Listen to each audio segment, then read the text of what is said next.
그가 이 형편을 보고 일어나 자기의 생명을 위해 도망하여 유다에 속한 브엘사바에 이르러 자기의 사안을 그곳에 머물게 하고 자기 자신은 광야로 들어가 하룻길쯤 가서 한 로뎀나무 아래에 앉아서 자기가 죽기를 원하여 이르되 여호와여 넉넉하오니 지금 내 생명을 거두시옵소서.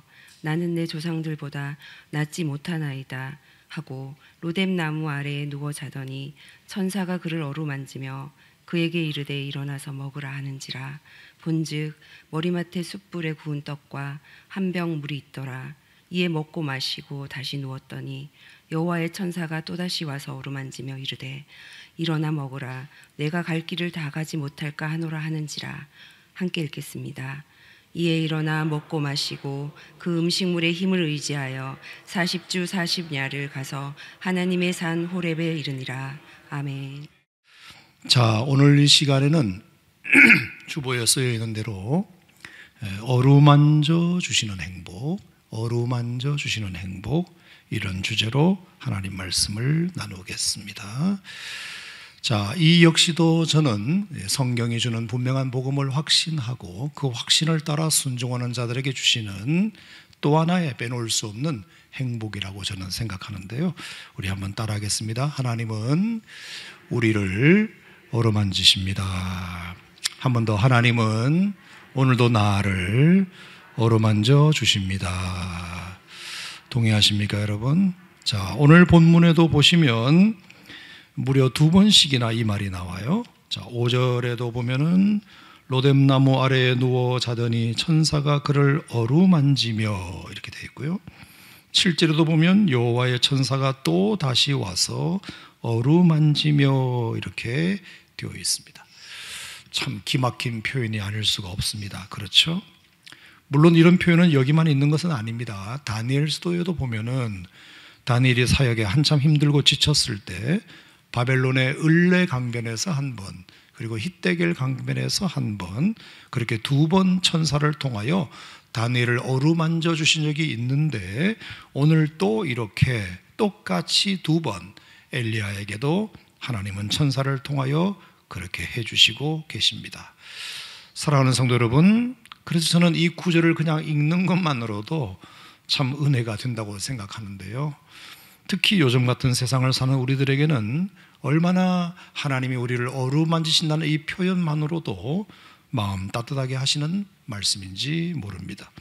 언제나 하나님은 늘 공의롭기만 하시고 거룩하시기만 하셔서 혹시라도 우리가 잘못을 범하면 바로 징계하시고 바로 꾸짖으시고 바로 심판하시는 분이시라 때로는 무서운 하나님인 줄만 알았는데, 이렇게 친절하고 이렇게 따뜻하고 이렇게 부드럽게 토닥토닥 어루만져 주시기까지 하신다 하니 정말이지 이 구절은 그냥 오늘 설교 안 들어도 읽는 것만으로도 봄날의 따스한 햇살이 우리의 영혼 깊숙이 비쳐 들어오는 것 같습니다.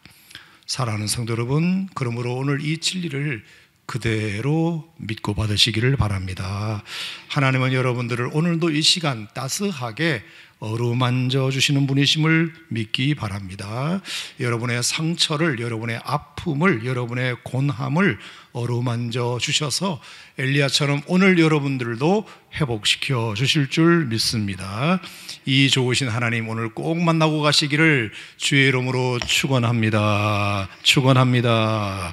자, 그렇다면 하나님은 엘리야를 언제 어떻게 어루만져 주셨는가? 제 설명을 오늘 한번 들어보시고 여러분도 혹시 그 중에 해당되신다면 그렇게 믿기를 바라는데요. 자, 한마디로 엘리야에게 어떤 형편이 생겼을 때였습니다. 자, 3절 말씀해 보시면 이런 표현이 있어요. 그가 이 형편을 보고, 뭔지는 모르지만 엘리야가 어떤 형편에 처한 것 같습니다. 어떤 형편을 봤어요. 예상치도 못한, 원치 않은 어떤 나쁜 형편이 지금 엘리야에게 생긴 것 같습니다. 자, 그게 뭐냐? 2가지로 설명이 가능한데, 하나는 엘리야가 지금 굉장히 두려운 상황에 직면했다는 것입니다. 자, 3절 말씀에 보면 얼마나 두려웠으면 그가 그 형편을 보고 일어나 자기의 생명을 위하여 살고 싶어서 도망하여 유다에 속한 브엘세바에 이르렀다, 이렇게 되어 있어요. 갈멜산에서 브엘세바까지가 약 160km 정도 되던데요, 굉장히 먼 거리고 일주일은 걸어가야 되는 거리죠. 그런데 그 먼 거리를 일어나 열심히 도망해서 160km를 걸어갔을 정도로 지금 심각한 두려움에 엘리야는 처한 것 같습니다. 왜 갑자기 엘리야는 그렇게 급히 보따리 사서 도망갈 정도로 위험에, 생명의 위협을 느꼈을까? 바로 앞절 1절과 2절 말씀 때문인데요. 자, 1절 2절에 보면 아합이 엘리야가 행한 모든 일과 그가 어떻게 모든 선지자를 칼로 죽였는지를 이세벨에게 말했다.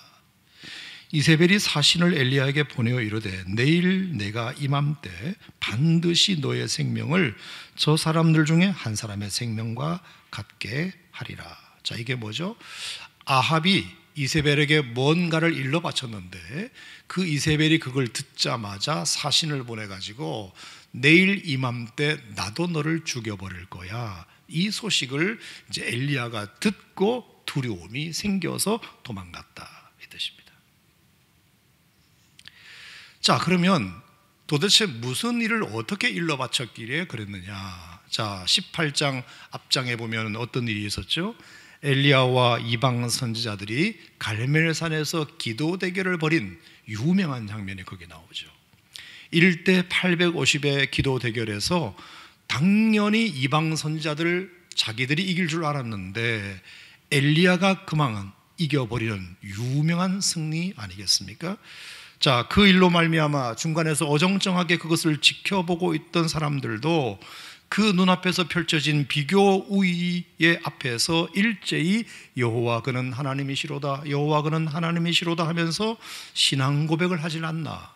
게다가 850명의 믿을만한 선지자들은 모두가 다 엘리야의 칼에 맞아서 힘없이 죽어버리게 되는 일이 18장에서 벌어진 겁니다.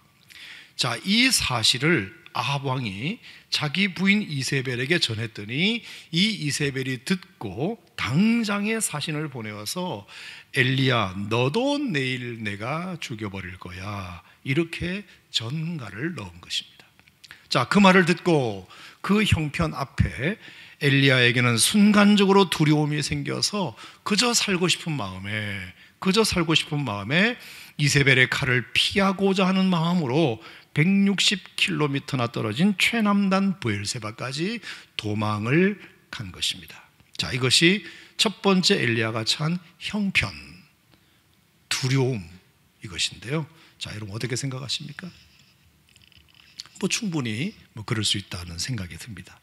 하지만 뭔가 이렇게만 이해하기에는 부족한 점도 느껴집니다.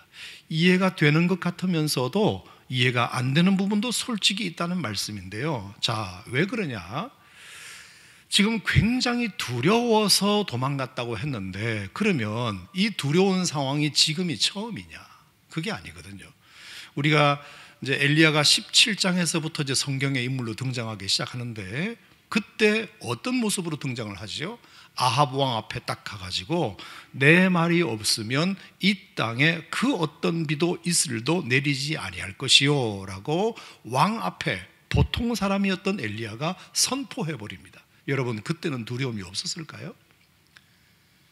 다른 말도 아니고 세상의 절대 권력자 왕 앞에 가서 보통 시민 한 사람인 주제에 세상에 자기 말이 없으면 이 땅에 비가 안 올 거래, 이런 말을 어떻게 왕 앞에서 합니까? 그때는 그러면 두려움이 없었겠냐, 이 말입니다. 있었겠죠. 그런데 그때는 두려워했다는 말이 없어요.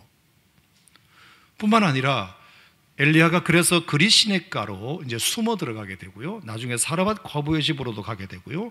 나중에는 또 이 길, 저 길, 이 광야, 저 광야로 막 숨어 도망 다니는 시간이 한 2, 3년 걸리게 되는데 이렇게 숨어 도망 다니는 시간은 그러면 두렵지 않았을까? 당연히 두려웠겠죠. 그런데 두려웠다는 표현이 없어요. 850명 선지자들과 그 압도적 분위기에서 홈 경기도 아닌 어웨이 경기를 치르는 때에도 마찬가지예요. 두려움이 없었을까요? 당연히 두려움이 있었겠죠. 그런데 두려웠다는 표현이 그때는 없어요. 왜 17장, 18장에서는 두려웠다는 표현이 한 번도 없더니, 순종만 잘하더니 왜 갑자기 19장에 와서 없던 두려움이 한꺼번에 확 찾아왔을까? 갑자기 그 이세벨의 말 한마디에 전에 없던 두려움이 엄습했을까? 저는 그게 좀 이상합니다. 이상해요. 또 더 이해가 안 되는 것은, 자, 여러분 19장 3절에 보면 그가 이 형편을 보고 일어나 자기의 생명을 위하여 도망갔다 그랬죠. 살고 싶어서 도망을 간 거예요. 자, 그랬는데 갑자기 4절에 보면 로뎀나무 아래에 앉아서 자기가 죽기를 원하여 이르되 여호와여 넉넉하오니 지금 내 생명을 거둬가십시오. 나 차라리 죽어버리고 싶으니 날 죽여주시오. 분명히 죽고 싶지 않아서 도망왔으면서 결국 하는 말이 나 죽여달라는 겁니다. 앞뒤가 안 맞아. 과연 자기 생명이 위태로움을 느껴서 죽음이 두려워서 도망간 것일 뿐일까? 제가 궁금증을 갖게 된 겁니다. 그러면 끝까지 살려달라고 했어야지 왜 하나님께는 날 죽여달라고 이렇게 말할까? 다른 이유가 있습니다. 다른 이유가 있습니다. 두려움이 없었다는 건 아니지만 다른 이유가 있어 보여요. 자, 여러분, 이게 뭐냐 하면은, 내가 엘리야한테는 조금 미안한 소리 하겠는데요, 뭐 천국에서 좀 봐주시리라 생각하고, 그게 뭐냐 하면 엘리야가 화가 많이 났습니다. 화가 났습니다. 두려움도 있지만 화도 많이 났다. 제가 그렇게 단정적으로 말씀드리고 싶은데, 자기 뜻대로 자기 생각대로 일이 안 된 것에 대하여 실망해서 그랬다. 화가 머리 끝까지 났다. 왜 사람이 화가 나는 경우 가만히 보면 자기 뜻대로 안 될 때 화를 내거든요. 물론 엘리야 본인이 아니라고 하겠지만 여러 정황을 볼 때 저는 알 수 있는 게 뭐냐, 한마디로 엘리야는 지금까지의 그 모든 순종을 하나님의 뜻을 따른다고 생각하고 순종했지만, 저도 인정하지만 나중에는 그것이 약간 변질되어서 하나님의 뜻을 따른다고 순종한 것이 아니고 하나님의 뜻이라고 생각한 자기 뜻을 이루기 위하여 지금까지 일을 행한 것은 아닐까 생각하게 되는 것입니다. 자기 뜻이 뭔가 이루어지지 않고 좌절되었기 때문에 화가 올라왔다. 하나님의 뜻이 좌절되어서가 아니라 하나님의 뜻이라고 생각한 자기의 뜻이 좌절되어서 그렇게 되었다. 여러분, 이 차이를 구분하시겠습니까? 자, 왜 이게 분석이 가능하냐 하면, 만약에 말입니다, 하나님의 뜻이 순수하게 좌절되어서 그랬다고 한다면 자기가 가슴 아파해야 할 일이지 자기가 화낼 일은 아니잖아요. 하나님의 뜻이 이루어지지 않았네 하면서 가슴 아파할 수는 있지만 어떻게 자기가 화를 낼 일입니까, 그게? 두 번째, 화를 내셔도 하나님의 뜻이 이루어지지 않았으면 하나님이 화를 내셔도 왜 자기가 화를 냅니까? 뭔가 이상한 것 같아요. 거기다가 갑자기 도망을 가는데, 처음에는 자기가 살고 싶어서 도망갔다고 분명히 되어 있지만 나중에는 자기를 죽여달라고까지 하면서 뭐라고 말하느냐, 4절에 보니까 이렇게 말해요. 여호와여 넉넉하오니. 여러분, 이 말이 무슨 표현일까요? 넉넉하오니. 나 할 만큼 했으니 하나님은 써먹을 만큼 써먹으시지 않습니까? 저를 쓰실 대로 쓰셨지 않습니까? 됐습니까? 이제 차라리 이럴 거면 날 죽여주십시오. 어떻게 내가 원하는 거, 내가 바라는 거 아시면서 그거 하나 못 들어주십니까? 지금까지 17장 18장에서 하나님 원하는 대로 내가 다 했지 않습니까? 그러면 내가 원하는 것도 있는데 그거 왜 안 들어주십니까? 실망입니다. 하나님, 이럴 것 같으면 써먹을 대로 써먹으셨으니까 이제 나 데려가시오. 그게 뭘까요, 여러분? 그게 바로 아합과 이세벨이 자기 앞에 무릎을 꿇을 줄 알았는데, 이 정도 했으면 850명을 내가 한 번에 확 쓸어버렸으면 아합과 이세벨도 자기 앞에 딱 바짝 무릎 꿇고 선지자 미안하네, 우리가 잘못했네, 이렇게 나올 줄 알았더니 아합과 이세벨이 여전히 뻣뻣한 것을 보고 실망을 금치 못한 것입니다. 까마귀가 떡과 고기를 물어다 준 건 물어다 준 거고, 사라밧 과부 집을 부유하게 해준 것은 한 거고, 그 죽어가는 아들도 살려준 것도 살린 거고, 850명 기도대결을 벌여서 이기게 한 것도 이긴 거고, 3년 6개월 비 안 오던 이 땅에 비가 내리게 된 것도 된 거지만, 마지막 이 아합과 이세벨도 확 돌아오게 해야 되는 거 아니야? 아니 이것도 하나님이 원하셨을 거 아니야? 아니 근데 왜 이것은 안 들어주시는 거야? 이 형편을 보고 엘리야에게 화가 났다. 앞에 하나님께서 베푸르신 모든 기적들이 있었음에도 불구하고 마지막 그거 하나 이루어지지 않은 것 때문에 앞에 있는 모든 기적들을 다 별거 아닌 것처럼 취급해버리는, 왜 우리도 보면 9개를 잘했지만 하나 못하면 9개 잘한 건 싹 없어지고 하나만 기억에 남는다면서요. 그러면 9개 잘한 사람은 얼마나 억울하냐고. 사람이 한 가지 실수할 수도 있는 거지. 그 하나를 꼬투리 잡고 그렇게 대들면 9개 잘한 사람은 섭섭할 수 있잖아요. 하나님께서 17장 18장을 통해서 많은 기적들을 엘리야에게 경험하게 하셨어요. 근데 마지막에 이렇게 되면 아합과 이세벨도 자기 앞에 딱 무릎 꿇고 바짝 엎드려서 두 손 두 발 들고 잘못했다고 항복할 줄 알았더니 그거는 하나님이 안 해주시네. 기분 나빠. 어떻게 이것도 안 해주시오? 여러분, 이게 얼핏 보면은 맞는 말 같지만요, 이게 굉장히 교만한 말입니다. 자기 생각을 하나님도 들으셔야 한다는 자기 의에 사로잡힌 것이기 때문입니다. 그러니까 엘리야는 그 아합과 이세벨을 한 번 보기 좋게 자기 보는 앞에서 꺾고 싶었던 이상한 인간적 마음이 그 안에 꽈리를 틀고 있었던 것입니다. 엘리야 자기도 모르게. 그게 안 되니까 이럴 것 같으면 차라리 날 죽이시오. 이만하면 많이 써먹었다 아닙니까? 결과가 이게 뭡니까? 이렇게 된 겁니다. 자, 첫 번째는 두려움, 두 번째는 화가 남.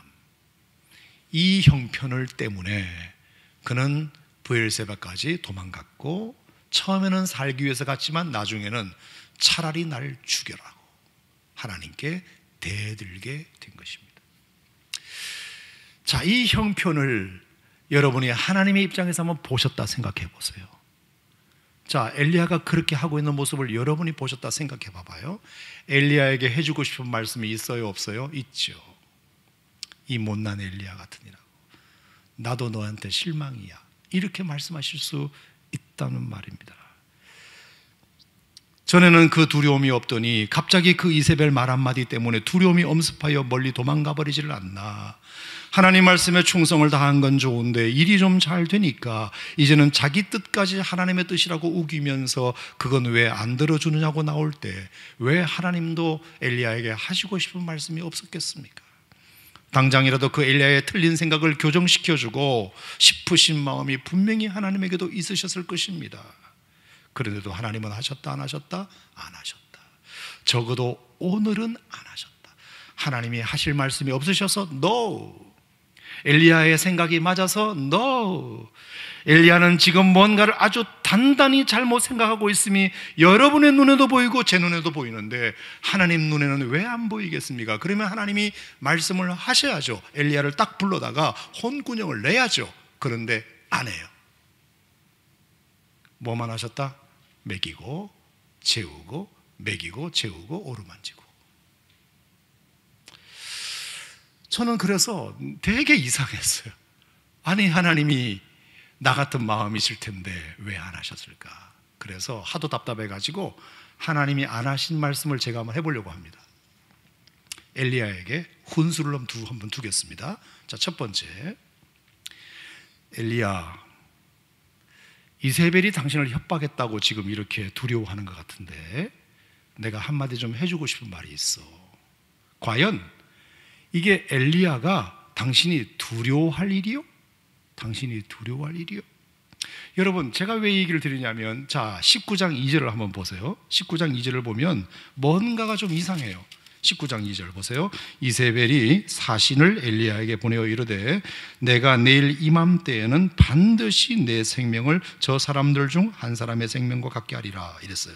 자, 이세벨이 엘리야를 죽일 마음으로 사신을 보냈다고 했는데, 만약에 이세벨이 엘리야를 진짜 죽일 마음이었으면 사신을 보내야 돼요? 자객을 보내야 돼요? 자객을 보내야죠. 지도새도 모르게 죽여버려야죠. 그런데 왜 사신을 보냈을까? 이게 이상하고요. 두 번째는 언제 죽인다는 아예 시간까지 정해줘요. 내일 이맘때 널 죽일 거야. 아니, 죽이려고 마음먹은 사람이 뭐 시간까지 알려줘요? 이 말은 뭐예요? 내가 너를 죽일 수 있지만 죽이고 싶은 마음이 없으니 빨리 그 전에 빨리 꺼져, 이 뜻입니다. 어디 가버려, 제발 어디 가버려. 협박만 한 것이에요. 마치 줄이 묶여 있는 사냥개처럼 짖기만 한 거지 공격을 전혀 할 수 없는, 겁만 주는 거지 사실은 아무것도 할 수 없는 이세벨의 처지가 여기서 딱 드러났어요. 조금만 이성적으로 생각하면 이세벨은 이건 협박이구나, 절대로 그는 나를 죽일 수 없구나를 엘리야가 알아차렸어야 돼요. 여러분, 만약에 이세벨이 엘리야를 죽였다고 소문나 봐요. 어떻게 될 것 같습니까? 그 백성들이 가만히 있겠습니까? 큰 소요가 일어나서 오히려 아합과 이세벨 자기들 목숨이 더 위험해질 것은 불보듯 뻔한 일입니다. 왜? 그 이스라엘 백성들이 지난밤에 뭘 봤습니까? 850명의 선자들과 대결하면서 엘리야가 이기는 모습을 보았거든요. 그래서 그 백성들이 뭐라고 고백을 했나요? 여호와 그는 하나님이시로다, 여호와 그는 하나님이시로다 하면서 850명 선자들을 죽이는 일에 백성들도 도와줬어요. 완전히 백성들이 엘리야 편이 되어버렸답니다. 그런데 이세벨이 자기들의 영웅으로 떠오른 그 히어로를 죽여버렸다? 그럼 백성들이 들끓습니다. 가만히 안 있습니다. 아합과 이세벨이 위험해질 수도 있습니다. 하지만 그렇다고 해서 저 눈에 가시 같은 엘리야를 그냥 또 둘 수도 없지 않습니까? 죽여버릴 수도 없고 그냥 둘 수도 없고. 그러니까 가장 최선은 뭐냐? 엘리야에게 겁이라도 줘서 알아서 도망가게 하는 것입니다. 그래서 내일 이맘때 너를 죽이겠다고 사신을 보내어 전갈한 것입니다. 그러면 미운 털 하나 자동으로 빼내서 좋고, 그리고 그 엘리야가 도망갔다는 소문이 퍼지기라도 하면 엘리야를 믿고 따랐던 사람들도 다시 실망하게 되어서, 아니 우리 버리고 도망갔다고? 이러면서 생긴 여호와 신앙이 다시 망가뜨려질 수 있는 절호의 기회가 생길 수도 있다는 사실을 그 똑똑한 이세벨은 계산하고 있었던 것입니다. 소리만 컸지 전혀 무서워할 필요가 없었던 것을 여러분도 보고 나도 보이는데 하나님에게는 왜 안 보였겠습니까? 그러면 하나님이 엘리야 이리 와봐, 한번 제대로 팩트를 정확하게 얘기해 줄 필요가 있는데 하나님이 그 얘기를 안 하세요. 이상하게 나도 지금 해주고 싶어서 이렇게 지금 마음이 막 한데 하나님은 오늘 그 말씀을 이상하게 안 하세요. 이 못난 사람 같으니 그 믿음 다 어디 가고 네가 어떻게 이럴 수 있느냐, 실망이야. 얼마든지 말씀하실 수 있음에도 불구하고 이상하게 오늘은 안 하셨다. 이게 첫 번째고요. 두 번째, 엘리야에게 정말 해주고 싶은 말씀이 또 있어요. 제가 그게 뭐냐, 엘리야가 이런 말을 했어요. 10절과 14절에 보면 이렇게 이 나라에서 내가 하나님을 믿으며 충성하는 사람은 이 나라에 나밖에 없지 않냐. 자, 10절 한번 보실까요? 10절에 그가 대답하되 내가 만군의 하나님 여호와께 열심히 유별하오니 이는 이스라엘 자손이 주의 언약을 버리고 주의 제단을 헐며 칼로 주의 선자들을 죽였음이오며 오직 나만 남았거늘. 자, 열심히 유별하오니와 오직 나만 남았거늘 연결시켜 보세요. 이 이스라엘 땅에 나같이 주님을 위해서 열심인 사람이 있으면 나와봐라 그래. 나 말고 있으면 나와보라 그래. 오직 나만. 그게 10절에도 있고요 14절에도 있어요. 자기만 열심히 하는 거죠. 나같이 충성한 사람 어디 있어? 나같이 의로운 사람 어디 있어? 나같이 이렇게 하나님께 충성한 사람 어디 있어? 있으면 나와보라 그래. 그걸 2번씩이나 자기 입으로 자랑삼아 말해요. 자, 이런 얘기를 들었을 때 하나님도 당연히 하실 말씀이 있으시죠. 첫 번째가 뭐예요? 18장 39절에 있는 대로 이스라엘 백성들이 850명을 대항하여 싸워 이기는 그 엘리야를 보고 여호와 그는 하나님이시로다, 여호와 그는 하나님이시로다 하면서 그 이스라엘 백성들이 하나님께로 완전히 다 돌아옵니다. 여호와 신앙으로 다 돌아와요. 자기만 믿는 게 아니에요. 이스라엘 백성들도 지금 다 회개하고 돌아왔다니까. 그러니까 자기만 믿는 게 아니야. 오직 나만 남았다고 말하면 안 돼. 또 하나 19장 18절 보세요. 19장 18절 시작. 그러나 내가 이스라엘 가운데에 7,000명을 남기리니 다 바울에게 무릎을 꿇지 아니하고 다 발에게 입 맞추지 아니한 자니라. 자, 백성들 말고 또 따로 바알에게 무릎 꿇지 않은 몇 명? 7,000명이 있다. 근데 엘리야는 뭐라 그랬다? 나만 남았네. 나같이 열심히 한 사람 어디 있어? 나같이 순진한 사람 어디 있어? 나같이 충성스러운 사람 어디 있어? 라고 말하는 것은 팩트가 틀렸다. 이미 이스라엘 백성들이 다 회개하고 돌아온 마당이었고, 그리고 믿을 만한 선지자 7,000명이 지금 하나님이 남겨놓으시고 바알에게 무릎 꿇지 않은 백성들이 분명히 있는데 마치 자기가 제일인 것처럼 떠들어대고 있는 그 엘리야의 못난 모습을 하나님은 왜 한마디 해주지 않으셨을까?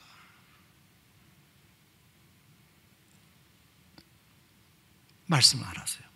나는 이렇게 하고 싶은데 하나님은 엘리야에게 그 말씀도 안 하세요.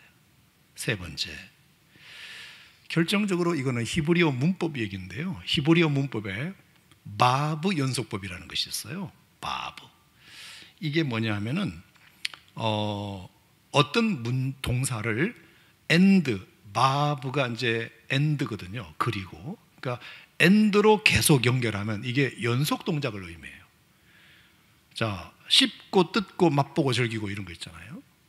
그러니까 뭐 하자마자 뭘 하고 뭐 하자마자 뭘 하고 이렇게 해서 중간에 and, 바브라는 접속사를 중간에 넣으면 첫 번째 어떤 생긴 감정이나 행동을 끝까지 일사천리로 그냥 밀어붙였다는 뜻을 표현할 때 바브 연속법이라는 문장을 씁니다. 자, 이게 어디냐? 19장 3절에 그대로 나와요. 19장 3절에 그가 이 형편을 보고 일어나 자기의 생명을 위하여 도망갔다. 자, 이게 뭐냐면 보고 일어나 도망갔다는 게 이게 바브, end로 연결되어 있어요. 다시 말하면 보자마자 일어났고 일어나자마자 도망갔다 이 뜻입니다. 중간에 어떤 공간도 없이 어떤 생각도 없이 어떤 이성적 판단도 없이 그냥 처음에 든 감정 그대로 끝까지 행동으로 옮겨버렸다 이 뜻입니다. 여러분 한번 물어볼게요.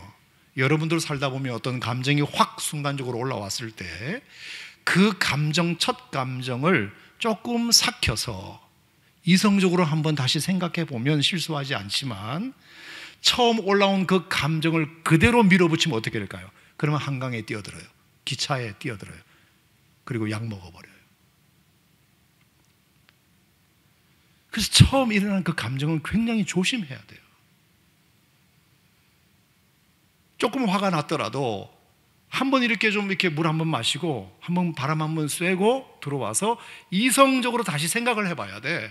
내게 일어난 이 감정이 맞나? 그리고 신앙적으로 한번 질문해 봐야 돼. 이게 하나님의 뜻이 맞나? 그러면 잘못된 게 없어요. 잘못된 길로 안 가요.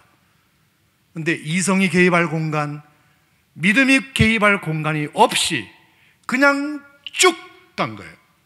보고 일어나 도망가고 그 사이에 어떤 생각할 공간이나 틈이 전혀 없었다. 여러분, 이게 엘리야의 부족한 믿음 중에 하나였어요. 하나님이 그것을 얼마나 얘기해 주고 싶었겠어요. 엘리야야, 너 이렇게 생각이 없니? 왜 이렇게 믿음이 없니? 왜 너 감정대로 마음대로 행동하는 거야? 해주고 싶은 말씀이 얼마나 많으시겠어요. 그런데 이 말씀도 했다 안 했다? 안 했다. 이상하게 오늘은 하나님의 말씀이 없으셔요. 김종호 목사는 이렇게 할 말이 많은데, 엘리야에게 해주고 싶은 말이 이렇게 많은데 하나님은 안 하세요.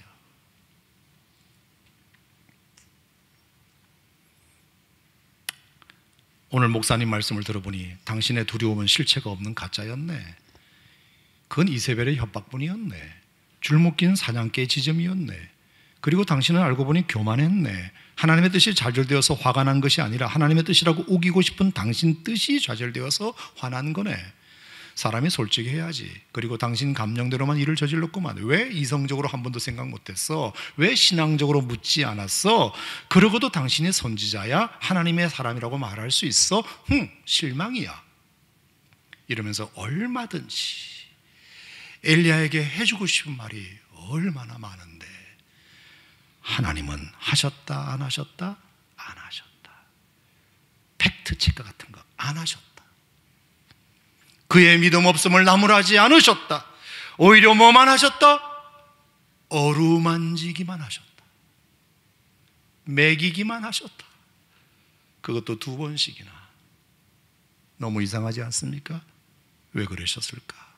왜 하나님은 딱 부러지게 말씀을 못 하실까? 안 하신 걸까? 못 하신 걸까? 여러분 어떻게 생각하세요? 안 하신 거죠. 이유는 뭔지 아세요? 딱 하나. 적어도 오늘 엘리야의 모습은 믿음 없는 행동으로 본 것이 아니라 탈진으로 보셨기 때문입니다. 탈진이 뭔지 알아요? 번아웃. 육체와 영혼의 에너지가 다 소진되어 버려서 더 이상은 기능이 작동하지 않아 갑자기 무기력해져 버린 상태. 아무리 엘리야라고 해서 무슨 하나님도 아니고 천사도 아니고 그도 육체를 입은 인간일 뿐인데 충분히 그럴 수 있지. 나도 이해 못하는 것을 하나님은 이해하셨다 이 뜻입니다. 그래서 여러분 야고보서 5장에도 보면 유독 엘리야의 이름을 딱 지목하면서 야고보 기자가 뭐라고 그랬죠? 엘리야는 우리와 성정이 같은 사람이로되. 믿음 좋은 사람도 피곤할 수 있고 믿음 좋은 사람도 지칠 수 있고 믿음 좋은 사람도 번아웃 될 수 있음을 하나님이 아셨다. 그러니 함부로 알고 보니 믿음이 없었네 이런 소리 하면서 거기다가 자꾸 옳은 소리만 퍼붓지 말라. 차라리 오늘 천사가 하는 방법을 한번 해봐라. 그냥 먹여라. 그냥 재워라. 그리고 일어나면 또 먹여라. 그리고 그냥 어루만져라. 가벼운 터치로 사랑을 담아 토닥토닥 해줘라. 그것만으로도 충분히 사람은 회복될 수 있다. 그래서 여러분 세상에서 제일 빠른 닭이 후다닥이잖아요. 제일 이상한 닭이 헷가닥이잖아요. 제일 야한 닭이 홀딱이잖아요. 제일 맛있는 닭이 뭔지 알아요? 토닥토닥이에요. 그거 좀 시켜봐봐요. 어디서 토닥토닥 어디 파는 데 있으면 토닥토닥. 자, 그렇다면 천사는 뭐라고 말하면서 2번 그를 어루만졌을까? 저는 그냥 한번 생각해 봤습니다. 아마 어쩌면 제가 듣고 싶은 말이었을 수도 있는데 2번 어루만졌으니까 2마디를 했을 것 같아요. 첫 번째는 괜찮아 엘리야, 얼마든지 그럴 수 있어. 한번 따라해 보시겠어요? 괜찮아 엘리야, 얼마든지 그럴 수 있어. 제가 수요일 예배 끝나고 집에 가서 텔레비를 틀었더니 골 때리는 그녀들이라는 방송을 하더라고요. 여자 연예인들이 축구를 하는 건데 재밌어요.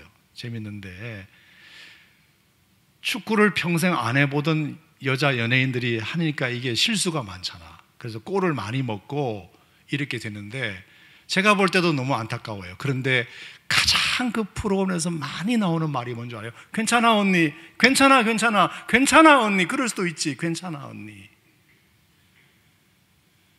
그 프로그램의 거의 대부분이 괜찮아, 괜찮아, 괜찮아. 골 먹어도 괜찮아, 5대 빵으로 줘도 괜찮아, 실수해도 괜찮아. 뭐 그럴 수 있지. 그 말에 또 힘을 내더라고요. 힘을 내더라고요. 괜찮다고 해서 그러면 아무것도 안 하느냐? 천만의 말씀. 괜찮다고 해주는데도 더 열심히 하더라고요. 신기하게.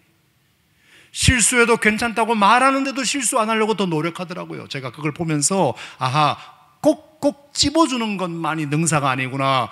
괜찮아. 그래, 얼마든지 그럴 수 있어 라고 말해주는 것도 효과가 있구나.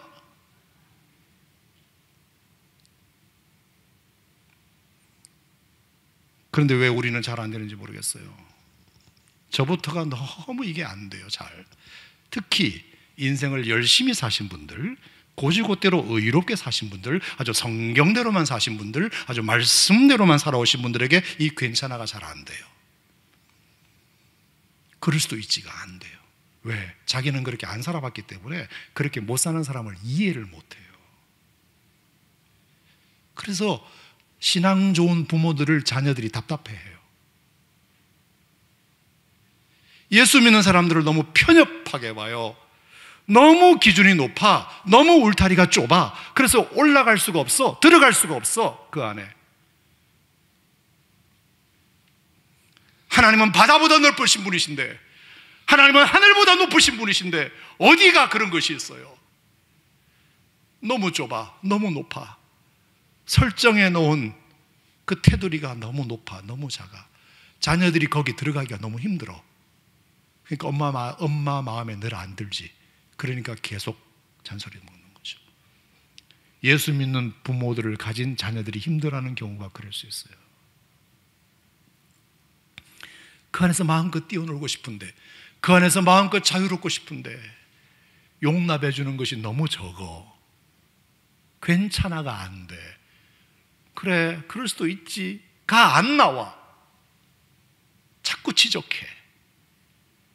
그럼 변화가 되느냐? 안 돼.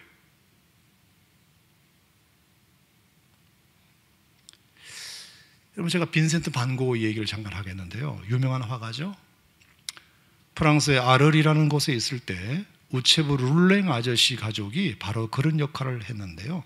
자, 룰랭 아저씨 한번 제가 보여드릴까 합니다. 자, 이 룰랭 아저씨의 초상화를 보면 굉장히 생긴 것만 해도 푸근푸근하게 생기셨죠. 인자하게. 자, 아시는 것처럼 이 반 고흐는 자기 초상화를 참 많이 그린 화가 중에 하나인데, 그 고흐의 초상화를 보면 말입니다, 왠지 어둡고 왠지 이렇게 우울한 그림이 되게 많아요. 그리고 어떤 것은 귀를 잘라가지고 붕대 감고 있는 그런 초상화 보셨죠? 초상화를 그릴 때 늘 이렇게 우울하게 많이 그렸는데, 유독 이 아저씨 초상화만큼은 완전 따뜻하게, 터치도 블링블링하게 이렇게 그림을 그렸어요. 이유가 있어요. 이 룰랭 아저씨가 바로 고흐에게 가장 많이 해준 말이 뭔지 알아요? 괜찮아. 당신 그럴 수 있어. 이 말을 제일 많이 해준 사람이에요, 고흐에게. 이 고흐가 화가 공동체를 한번 만들어 보겠다고 따뜻한 프랑스의 남쪽 프로망스 중에 하나인 아르리라는 곳으로 1888년 5월에 이사를 왔는데, 수많은 동료들에게 이제 편지를 보내는 거 아닙니까? 내가 화가 공동체를 만들고 싶으니 동의하면 나한테 연락 달라고. 수백 통의 편지를 보내요. 그런데 답장이 안 와, 한 통도. 그러니까 울룰랭 아저씨가 우체부였거든요. 그걸 보면서 옆에서 너무 안타까운 거예요. 참 저렇게 좋은 뜻을 가지고 화가 공동체를 만들어 보려고 편지를 수백 통을 보냈는데 어떻게 하나도 답장이 안 오냐.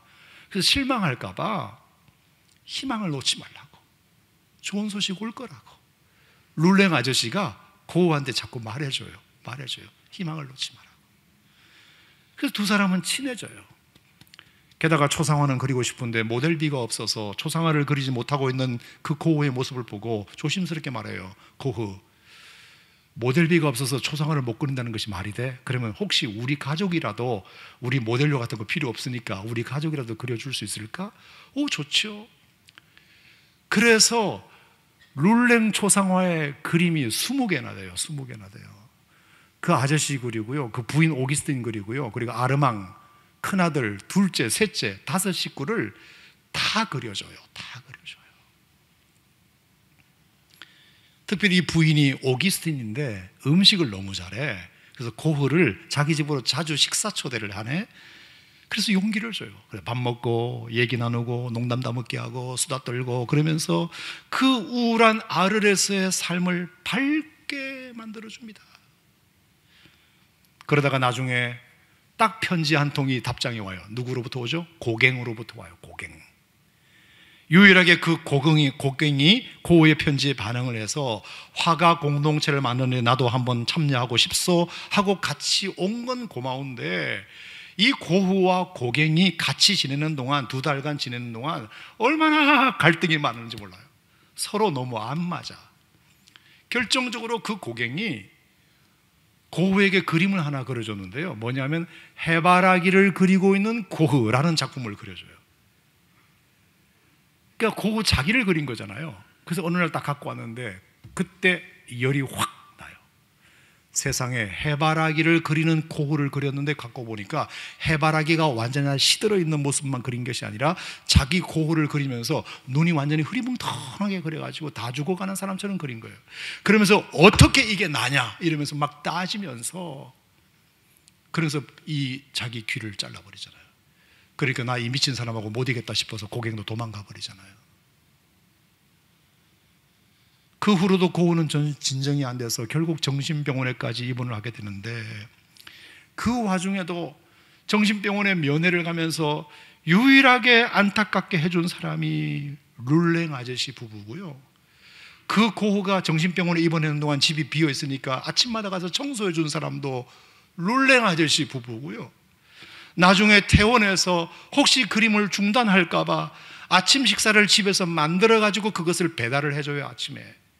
그래서 문을 두드리면서 고흐 아저씨 일어났어요? 아침 식사 가져왔는데 좀 먹어봐요. 그리고 오늘도 그림 그려야지.